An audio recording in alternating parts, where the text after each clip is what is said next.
Okay, magandang umaga po muli sa inyong lahat, no? So, i-recap po natin yung mga nakaraang sermon natin, no? Para maging manaliwat sa ating isipan at mas maunawaan po natin yung ating sermon today. Last week po, doon sa sermon na pinrepair ni Tatay, natutunan po natin na we need to work out our salvation.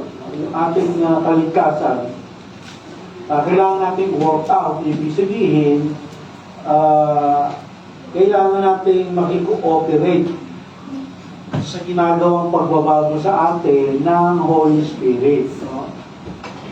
At hindi po ibig sabihin noon na kailangan nating pumilos para maligtas. Kundi kailangan nating mag-cooperate sa ginagawang pagbabago sa atin ng Holy Spirit. Kailangan po nating mag-obey, no?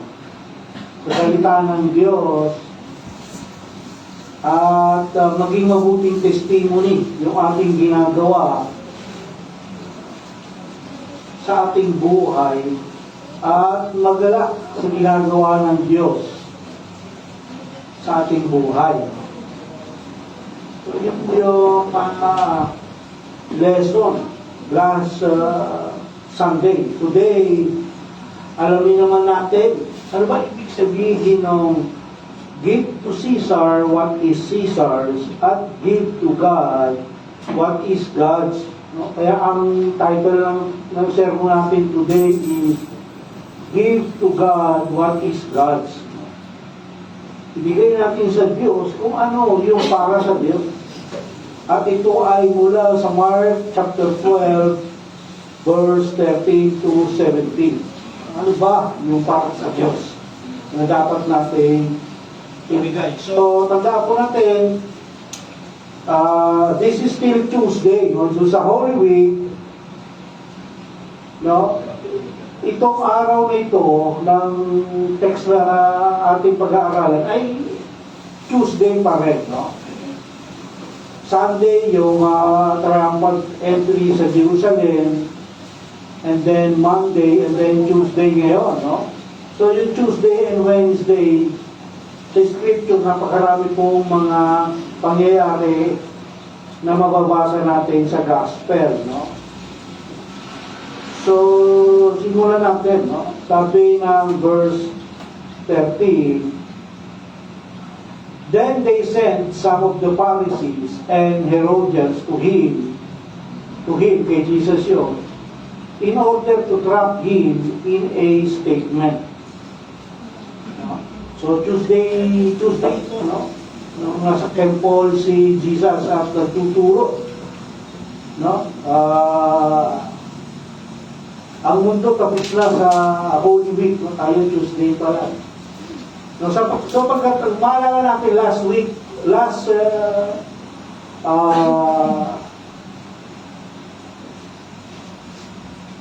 passage na ating natutunan sa Mark, yun yung nagbigay si Jesus ng parable about the about the talents, no, tenants, no? At doon sa parable na yan, nakahiya yung mga publicly, no? Kasi nangangaral si Jesus publicly. Nakahiya yung mga religious leaders, no? So, bumalik sila, no? Para i-trap si Jesus. Siyempre, napahiya sila. Nasaktan yung ego nila. Kaya bumalik sila para i-trap si Jesus. Sabi, bumalik yung Pharisees and Herodians, no? Hindi matanggap ng mga religious leaders na nadurog yung pride nila dun sa parable na ikinuwento ni Jesus at itinuro, no? Ganito po ang isang typical behavior ng mga unbelievers, no? Hindi nila matanggap ang katotohanan. Lalo na ito ay nasasalamin nila, nasasalamin nila yung katotohanan, yung sarili nila doon sa katotohanan. Ito yung usual reaction, typical behavior ng mga unbelievers, ng mga hindi mananampalataya, no? Na sila ay na-open sila sa katotohanan. No? Minsan, hindi lang ang believer, kahit mga believers, no? Nangyayari itong ganito. No? Kapag narinig yung review na sinasabi sa kanila, o pag narinig nila yung sermon, sinasabi nila sa sarili nila, ay hindi ako yan. Ay yung iba yan. Si ganito yan. No? Hindi nila ina-accept na yung review ay para sa kanila din. No? Yung iba naman, sumasama ang loob. Ay, si pastor, pinatatamaan ako.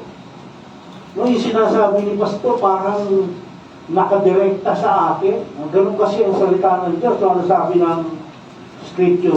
Yung scripture, parang two-edged blade yan. No? Yung, alam niyo yung Chris, yung espada ng pantatalim ng mga Muslim. Two-edged blade siya, magkabilang talim. Ganun daw ang scripture. Na kapag tumarak o nag-penetrate, tagos hanggang bone marrow daw. Alam niyo ba yung bone marrow? Yung sa gitkahan ng buto. No? Ganon yung salita ng Diyos. Kaya kapag yung salita ng Diyos na nagdinig nyo, hindi nag-penetrate sa inyo, ibig sabihin ay may problema ka. No? Kasi hindi nagmamanifest sa buhay mo yung salita ng Diyos. No? Kaya si pastor, pag nag-prepare ng sermon, hindi niya piniprepare yung sermon para sa iyo lang. No? Yung sermon para sa lahat. Kaya huwag mo sasabihin, pinatatamaan ako ni pastor. Kung hindi, ang ibig sabihin nagpe-penetrate yung salita ng Diyos sa iyo. Maganda yun. Good yun. No? Negative ang dating sa'yo, pero actually good yun sa'yo, spiritually. No, kasi mag-grow ka, no? Nare-realize mo kung ano yung pagkakamali mo. Nare-realize mo kung ano yung weakness mo. No, pero itong mga Pharisees na to, itong mga religious leaders na to, hindi, no? Tumasama yung loob nila. Gusto nila makaganti kay Jesus, kaya nagpadala sila ng mga Pharisees and Herodians. At yung word na ginamit dito, yung trap, na naka-apply siya, na ginamit dito, ang meaning niya, to catch something that is unaware, like a wild animal. No? Yung word na ginamit yung trap, the same as trap na ginagamit sa mga animals sa wild. No? Ano yun? Napapanood ko lang, no? Hindi wala akong marunong gumawa nun. Yung mga trap ng mga wild animals, yung panghuli ng mga baboy ramo, no? Yung ginagawa ng mga magagaling sa jungle. No? Ganun yung trap na ginagamit dito, na ginamit ang word dito. To catch something that is unaware, like a wild animal. Yun ang laman o puntilya ng mga Pharisees and Herodians na to. Yung sabi sa Book of Matthew, alam naman natin, nakaparallel yung tatlong gospel, no? Yung Mark, Matthew, and Luke. Nakaparallel yan, no? Anong tawag natin dyan? Synoptic, no? Nakaparallel yan. So sa Book of Matthew, ang sabi ng Book of Matthew, mga disciples ng Pharisees yung pinapunta kay Jesus. No? Sa Luke naman, ang sabi ni Luke, spies, no? Mga espiya. Sa madaling salita, mga bagong mukha naman. Pagkatapos ng discussion ni Jesus doon sa mga religious leaders, yung sermon natin 2 weeks ago, may mga bagong mukha naman ang pinadala. Siguro sabi, kayo naman ang pumunta ron. Ito ang tanong, ganito. Sisiluin natin siya, itatrap natin, no? Yung word na ginamit. Ito ang sasabihin. No? So, tinuruan nila yung mga sinugo nito mga Pharisees na to para matrap si Jesus. At meron pa mga Herodians, no? Herodians, sino ba itong mga to? Ang mga Herodians, ito yung mga non-religious person, no? No? Isang partido to, o isang grupo, mga non-religious to, mga supporters to, o ni King Herod, kaya nga Herodians. No? Supporters ni King Herod at ng Rome. No? Kasi si King Herod, hindi naman appointed king ng mga Israelites yan, ng mga Jews, no? Yan ay appointed king ng Rome. Rome ang appoint kay King Herod na maging king. Isipin natin, anong ginagawa nitong Herodians na hindi naman to religious group, no? At isa pa, kalabang mortal ng mga Pharisees to.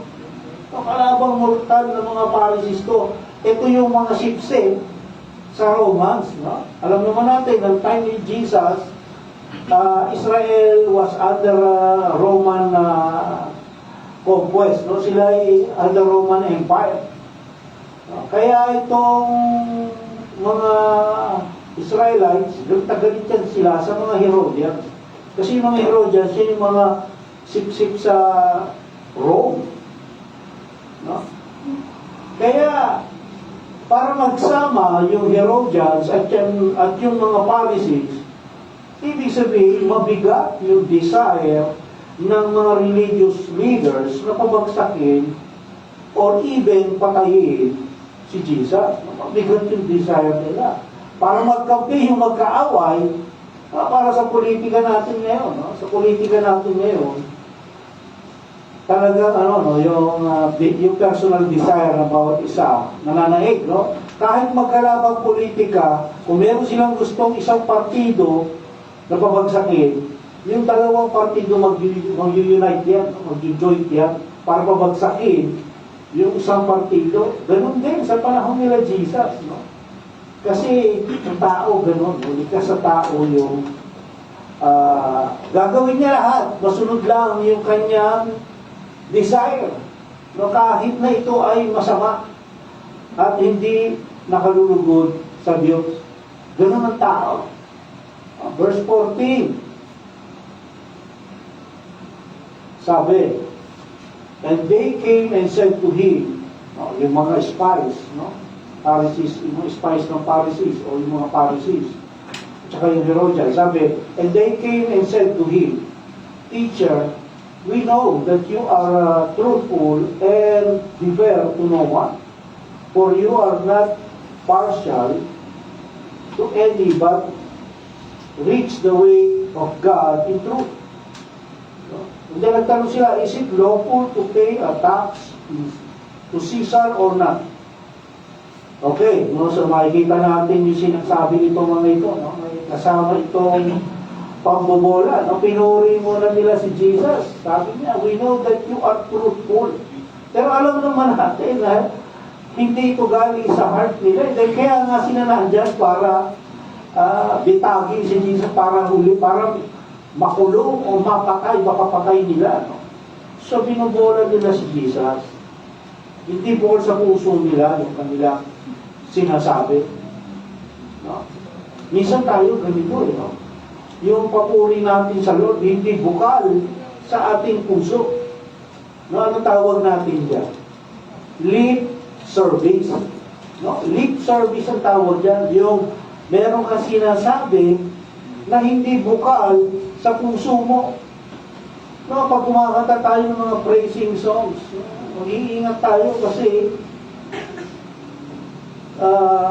galit ang Lord sa mga taong nag-lip service lang, na yung sinasabi lumalabas sa bibig, hindi galing sa heart, kundi galing sa utak. Ha? Ayaw ng Lord yung lip service. So kumakanta tayo, Lord, I give you my heart, I give you my soul. Pabigat, no? Lord, I give you my heart, I give you my soul. Pero ano yung ginagawa mo? Pagtugma ba yung ginagawa mo sa kinakanta mo? No? Lord, I give you my heart, I give you my soul. Pero yung heart natin nasa mundo. No? Lord, I offer my life to you.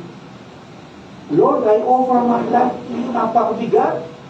No, kasi, kinakanta mo yan, pero yung time mo, wala kang time sa Lord. Oh, kinakanta mo, Lord, ay, nakapikit ka pa, no? Talagang sincere na sincere ka, kinakanta mo, Lord, I offer my life to you. Pero wala kang time sa Lord.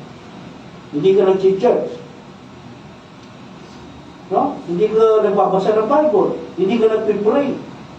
Paano mo masabi na Lord, I offer my life to you? No? Ganun ba yung nag-offer ng life sa Lord?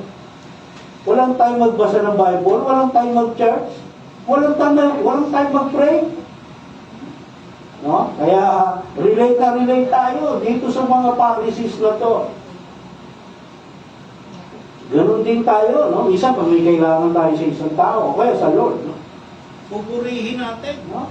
Yung tao. No? Pagbubola ba? Ay, good ka mo naman today. No? Pero ikaw, pag sanay ka, meron kailangan ko, mangungutang to sa akin. Pinupuri na ako, ano? Sis, Brad, ang ganda mo naman today. So, parang blooming ka today, no? Ibubulahin ka.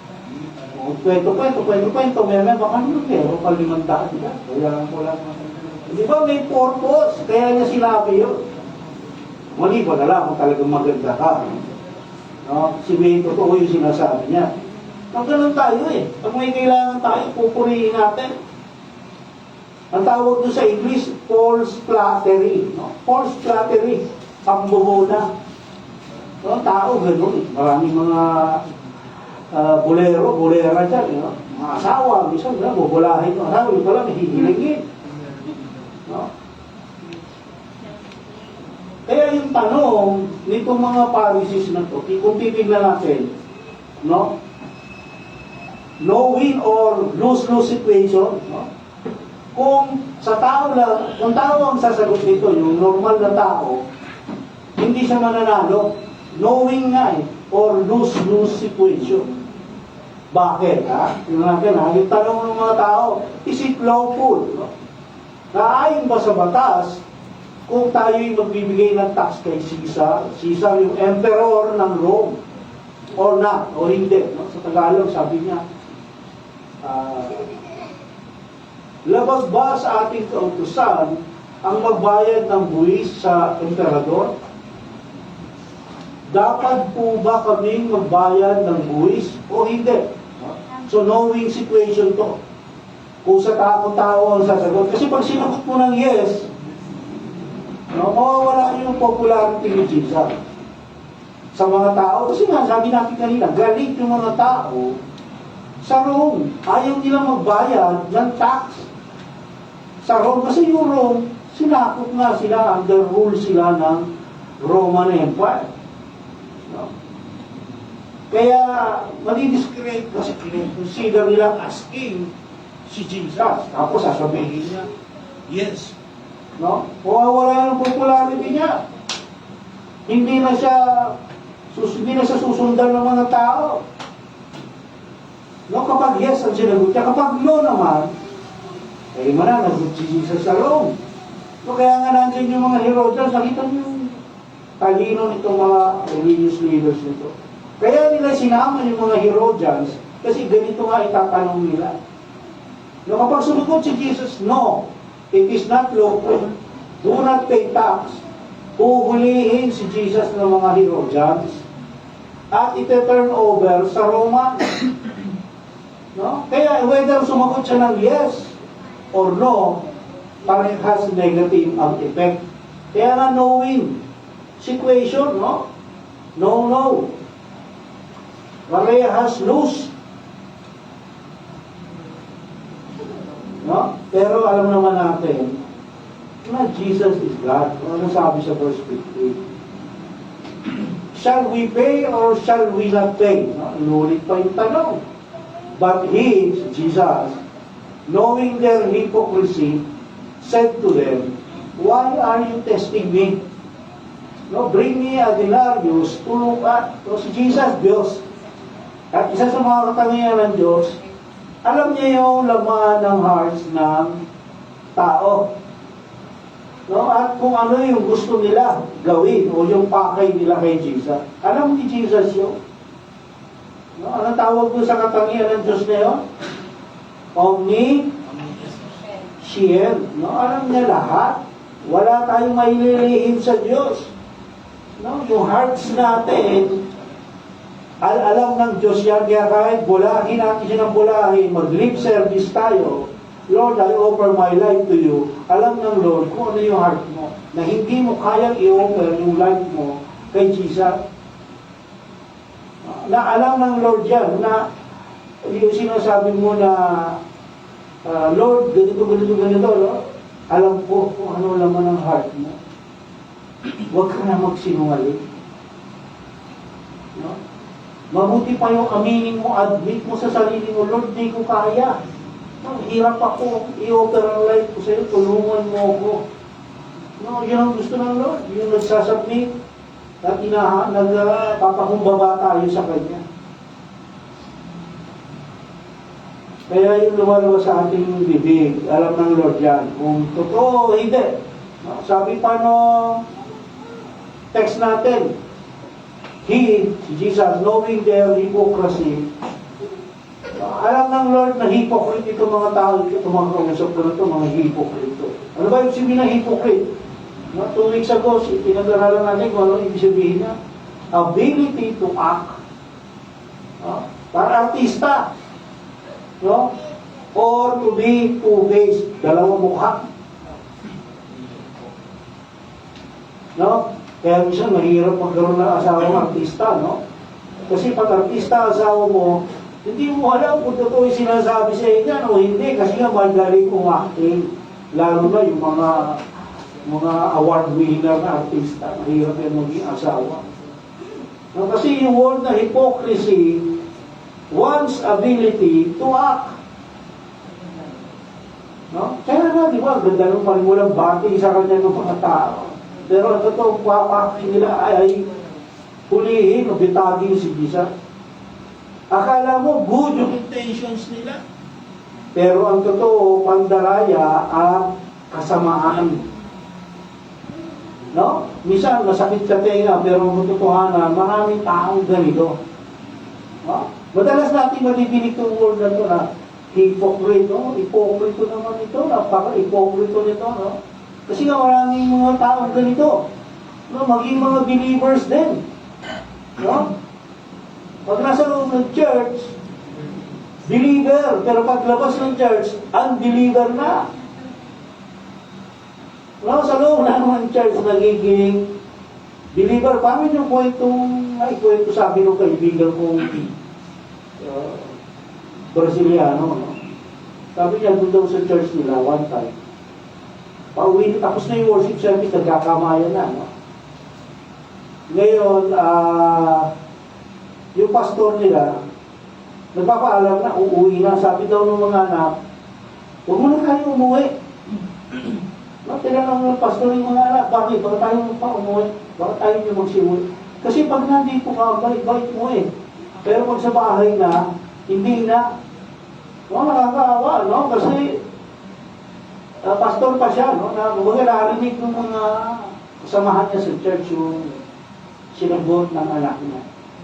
Marami kasing ganun. No? Na yung pagiging believer nila sa loob lang ng church. Pero paglabas na dyan, ay ano na, unbeliever na, no? Hindi niya bit-bit yung armor of God. No, para sundalo to. No, paglabas ng church, yung best niya, yung mga pangyera niya, hindi nga iniiwan sa loob ng church. Paglabas dyan, kaya very vulnerable. Kung may sniper dyan, iniwan mo yung armor mo, paglabas mo, paparinig ka, patay ka. No? Vulnerable ka. Sabi ni Jesus, why are you testing me? Kasi nga alam niya eh. No? Alam niya na sisiluin siya nitong mga taong ito eh. No? Sino yung nagtetest kay Jesus? Mark chapter 4. Sino yung nagtest sa wilderness? Si Satan, trabaho ni Satan yan. Ano ba si Satan? Sa wilderness, tinest ni Satan si Jesus. No? Kaya yung ganyang testing, pag tinest natin ang Diyos, no? Tawag dito, ginagawa natin yung trabaho ginawa ni Satan. No? Sabi ng Lord, huwag niyong ititest ang Diyos niyo. No?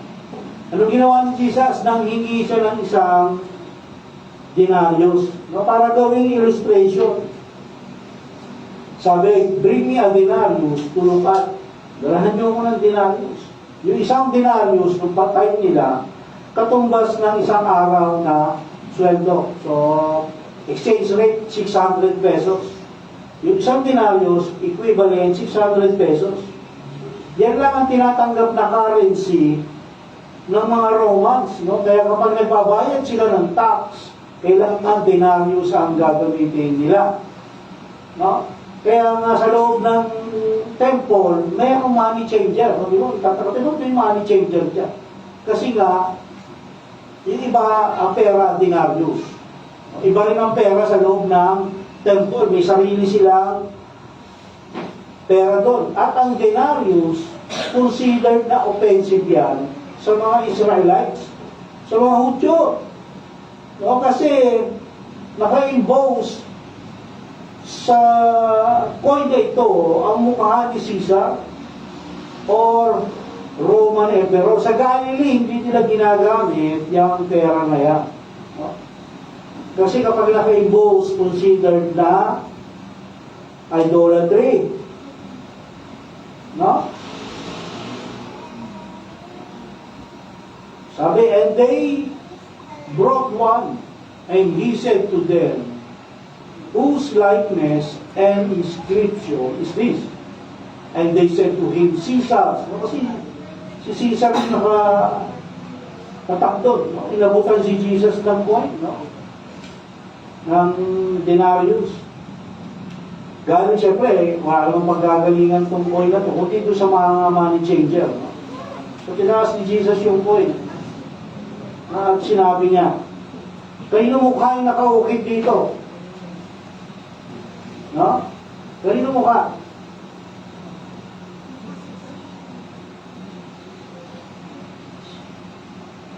Sinabi nila, kay Caesar. O yung iba nag-iisip na naku, lagot ka. Pag sinabi mong hindi dapat magbayad ng buwis ang mga mamamayan kay Caesar. Kasi kay Caesar, mukha ni Caesar nakaukit dyan. No, yung iba naman, siyempre, may medyo exciting na konti, suspense, no? Ano kaya isasagot ni Jesus sa tanong na yun, no? Yes ba o no? Tingnan muna natin kung ano yung denarius, no? Ayan yung itsura ng denarius, no? Ayan yung fraud, yan yung mukha ni Caesar yan. Sa likod yun, no?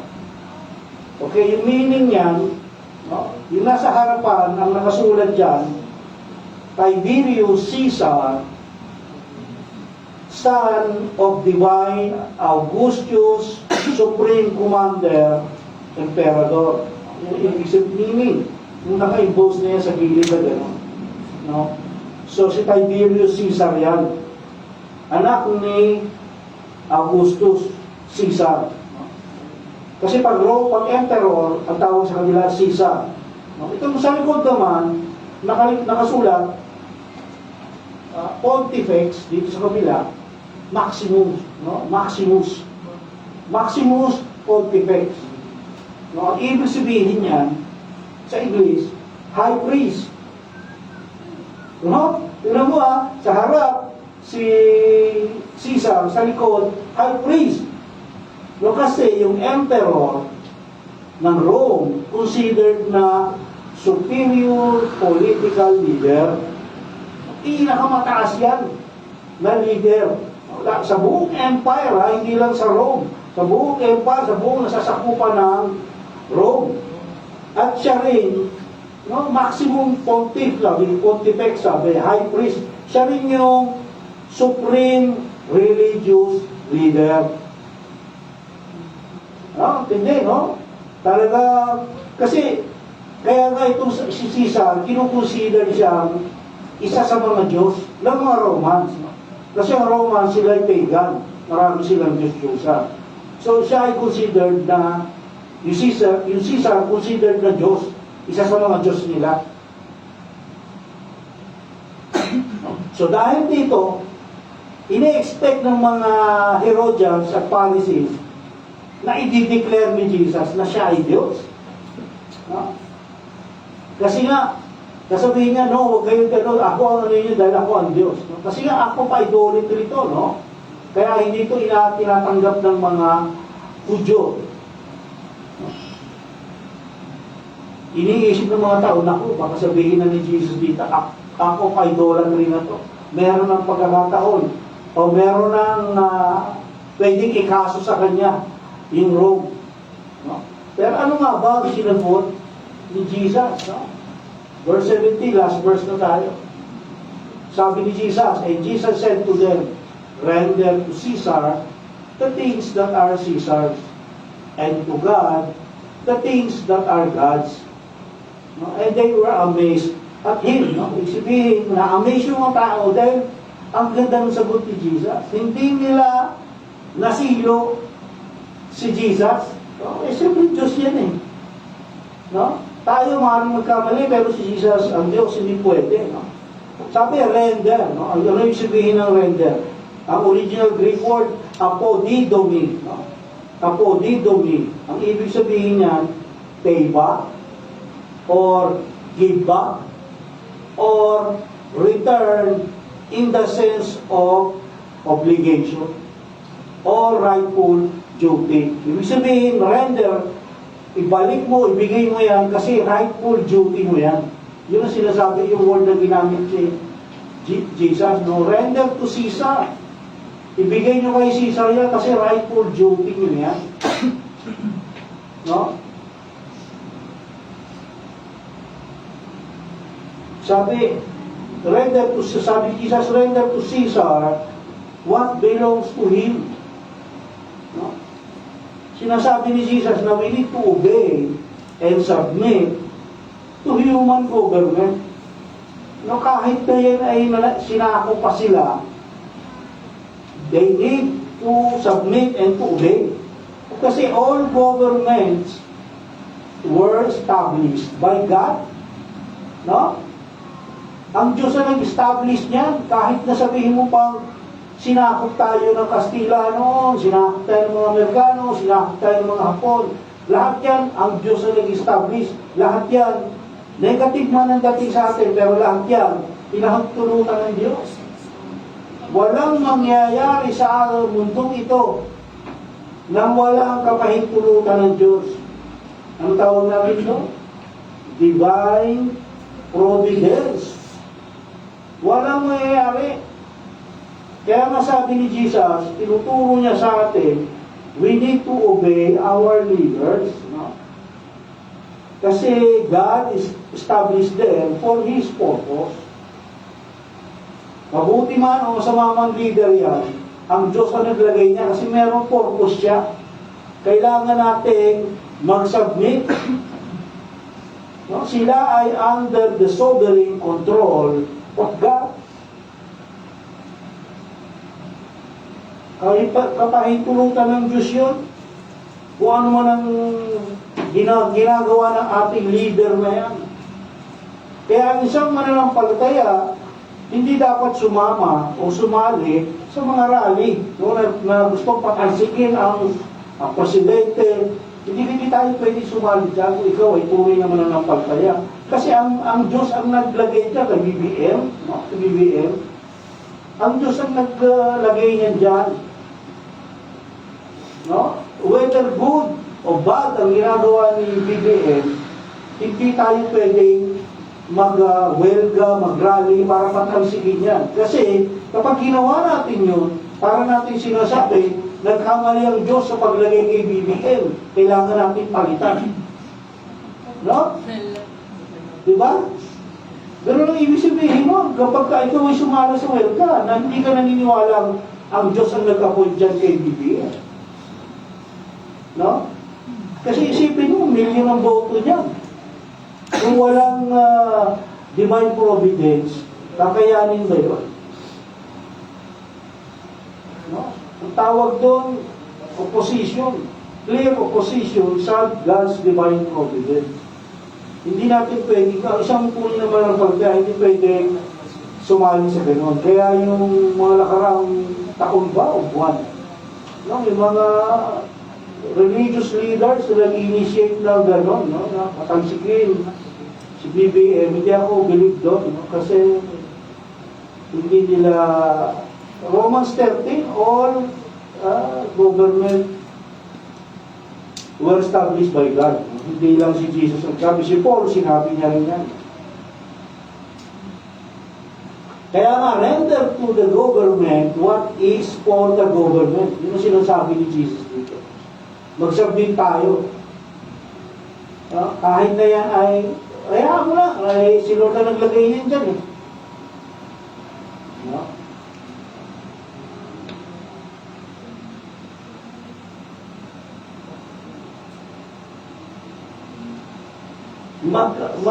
Susuway lang tayo sa government.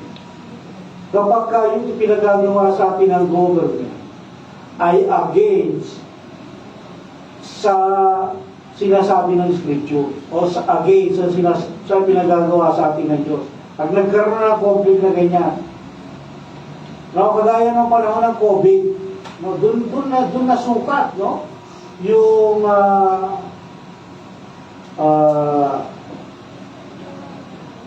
kung sino susundin ng tao ng isang mananampalataya. Kasi nung panahon ng COVID, pinagbawal yung gathering. Eh, ang bili ng Scripture, huwag niyong kaliligtaan ng pagtitipon. Pinagbawal ng gobyerno yung pagtitipon. Ang tanong, sino susundin mo? Yung Scripture o yung gobyerno? No? Kaya maraming mga churches noon, bagamat ipinagbawal ng gobyerno yung gathering, nag-gather pa rin sila. No? Nagkakasala sila sa gobyerno, pero sumusunod sila sa Diyos. Kasi dapat ang Diyos ang ating susundin. No, meron pa nga yan eh. Na-experience ko na hindi pa ako pastor no, hindi daw pwedeng mag-conduct ang isang pastor na hindi siya reverend. Hindi siya pwedeng mag-conduct ng communion at saka water baptism kung hindi siya reverend. Saan nakasulat sa Bible yan? Eh kahit nga elder lang o church leader, pwedeng mag-conduct ng communion. No? Ibig sabihin, mas sinusunod nila yung kanilang religious government nila kaysa sa sinasabi ng Lord. No? Kaya yung coin na may image ni Caesar dapat ibigay sa kanya. No? Kasi, kaninong image yung nasa coin? Kay Caesar. Ngayon, ano naman yung give to God? The things that are God. No? Give to God the things that are God. Kaninong image ba nilikha ang tao? Genesis. Kanino? We were created in the image of God. No? Kung yung image ni Caesar dapat ibigay kay Caesar, sa tingin nyo, sino yung dapat ibigay sa Diyos? Ang tao. Kasi tayo'y image ng Diyos. No, dapat, yun ang ibig sabihin ni Jesus, na ang tao dapat mag-submit sa Diyos in full surrender. Walang condition. No, ang problema ng tao, hindi nagsasubmit. Ayun, Sasabit ako sa'yo kung bibigyan mo ako ng ganito, kung ganito, ganito, ganito, may condition. No? Kung yung tax, dapat mong bayaran na walang condition. Yung submission sa Lord, dapat mong gawin na walang condition. No? Yun yung ibig sabihin ni Jesus dito. Give God the things that are God. No? Tandaan natin, ang kausap ni Jesus dito, yung mga religious leaders. No? Bakit? No? Kasi, yung mga religious leaders, di ba, kaya nga binigay ni Jesus yung parable of the tenants. Kasi nga, hindi ginagawa ng mga religious leaders yung dapat nilang gawin. Nadalahin ang tao sa Diyos. Kung hindi dinadala nila yung tao sa kanila. No, kaya sabi ni Jesus, give to God things that are God. Yung mga tao, sa Diyos yan, dalahin ninyo yan sa Diyos. Kayo mga religious leaders, yan ang trabaho ninyo. No? Hindi nyo ginagawa yung gawin niyo yung obligasyon nyo sa Rome, at the same time, gawin niyo yung obligasyon nyo sa Diyos. Yun ang sinasabi ni Jesus sa mga religious leaders na ito. No? Kaya yung perfect, yung sagot ni Jesus, perfect, no? Yung response niya. Nasatisfy niya both yung Herodians at saka yung mga religious leaders. No? At yun ay nagawa niya dahil sa katotohanan. Na-rebuke pa yung mga religious leaders. Kasi nga hindi nila ginagawa yung kanilang obligasyon. Obligasyon nilang ilapit sa Diyos ang mga tao. No, kasi ang buhay natin, hindi naman ito sa atin. No? Ito ay sa Diyos. Kaya tayo nilikha ng Diyos para sa kanyang glory. We were created for God's glory. Hindi para sa glory natin ng sarili natin. No? Yung hininga natin mula sa Diyos, naniniwala ba kayo na mula sa Diyos yung ating hininga? Na kung pagtulog natin mamayang gabi, sabi ni Lord, hanggang ngayon ka na lang. Hindi na tayo gigising bukas, naniniwala ba tayo kaya gawin ng Diyos? Kasi siya ang nag-create sa atin. Yung ating hininga sa Kanya nang gagaling. No? Maraming tao, akala nila yung source ng kanilang buhay ay mula sa kanila. No? Okay lang yan. Hindi ako naniniwala dyan. Na bukas gigising ako. No, yung mga iba gano'n, no? Ano sabi ng Lord sa James? Hangal. Hindi mo alam hanggang ngayon ka na lang. Kukunin na kita mamayang gabi. No? Hindi natin alam ang mangyayari bukas. Kasi kung alam natin kung ano yung mangyayari, mapaghahandaan mo yun. Kahit mamaya, hindi natin alam kung ano yung mangyayari mamaya. Kaya ang ginagawa ng tao, imbis na mag-submit at isurrender ang kanilang buhay sa Diyos at sa kanyang mga salita, ginagawa nila kung ano yung gusto nilang gawin kahit na ito ay labag sa kalooban ng Diyos.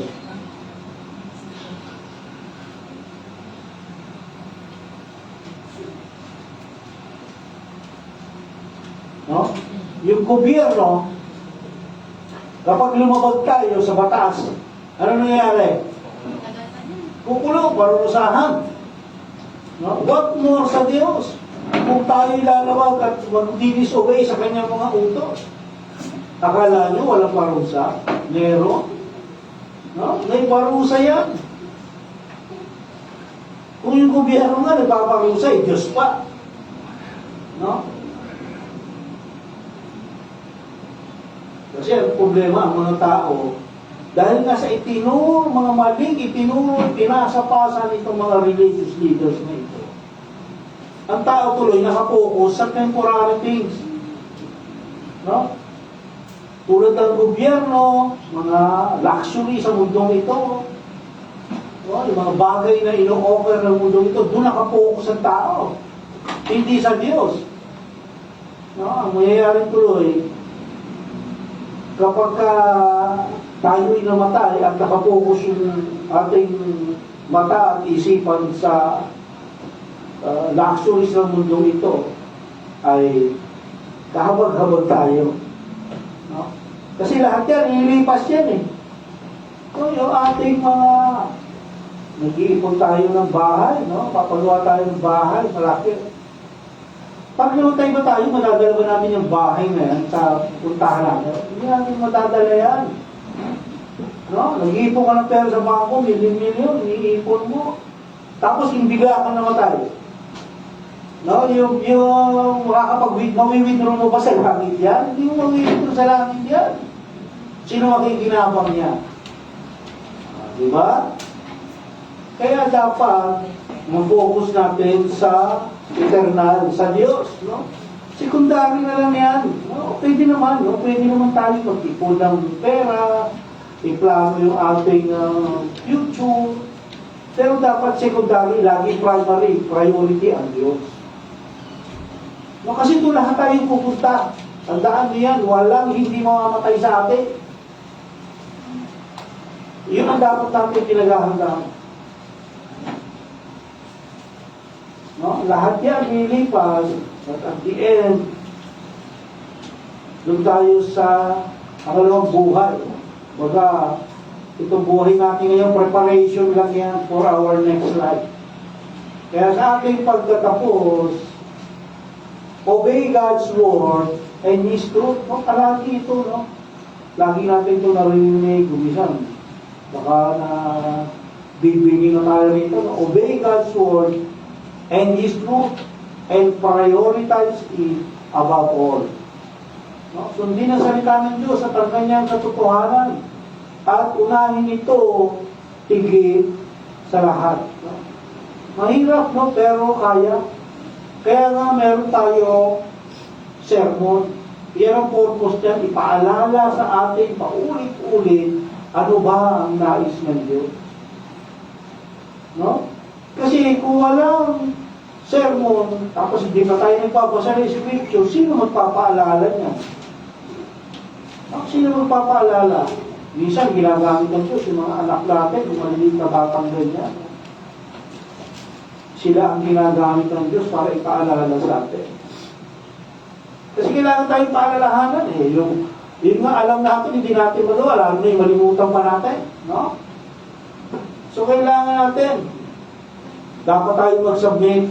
No? Yung natutunan natin today, dapat tayong mag-submit and sumunod sa ating governing authorities dahil sila ay ipinatag ng Diyos.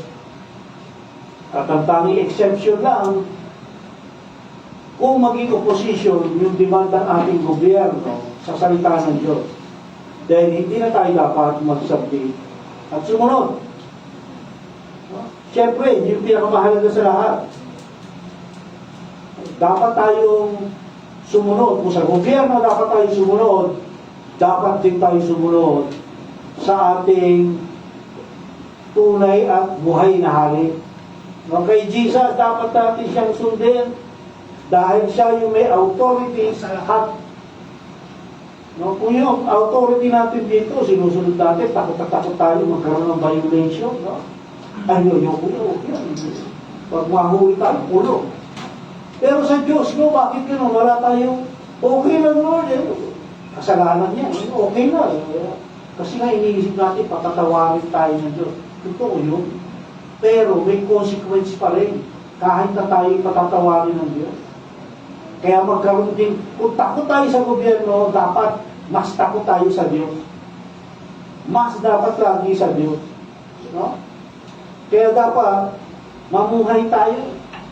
Itong mundo na ito, naghihingalo na. Dying planet na to. Hindi ba nakita? Sobrang init. No? Nagkakagulo pa sa Middle East ngayon. Dying planet na to. Dapat gawin na natin yung ating mandato. Yung mandate ko, ano po ba tayo dinikalan Diyos? No? I-share natin yung ating hope. No? Yung ating pag-asa. At katotohanan sa lahat. That is our mandate. Yun ang ang mandato sa atin. No? Ang sabi ni Jesus, go and preach the nation and make disciples. No? Kung ano yung natututunan natin, nadidinig natin, hindi natin nadidinig yan para sa ating sarili lang. Kung hindi, nadidinig natin, natututunan natin para i-share din sa iba.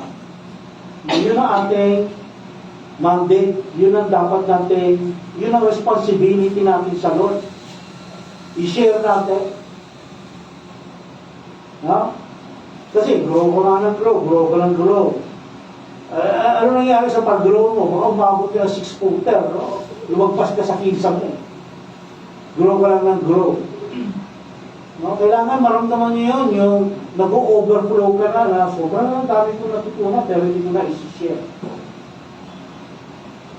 O wala tayong natututunan, wala tayong natututunan. Minsan kasi, pasok dito, labas dito. No? Abuti ko pumapasok pa. Ang masama kung yung salita, ito yung salita, privilege na gano'n. No? Kaya ang ginagawa sa cellphone na lang, kasi sa cellphone, hindi yan mabubura. No? Pag nagkaroon ng question and answer, nasa cellphone eh. No? Mamaya susubukin natin, wala cellphone. Patay lahat yan. Tignan natin kung masasagot yung ating review. No? Sige,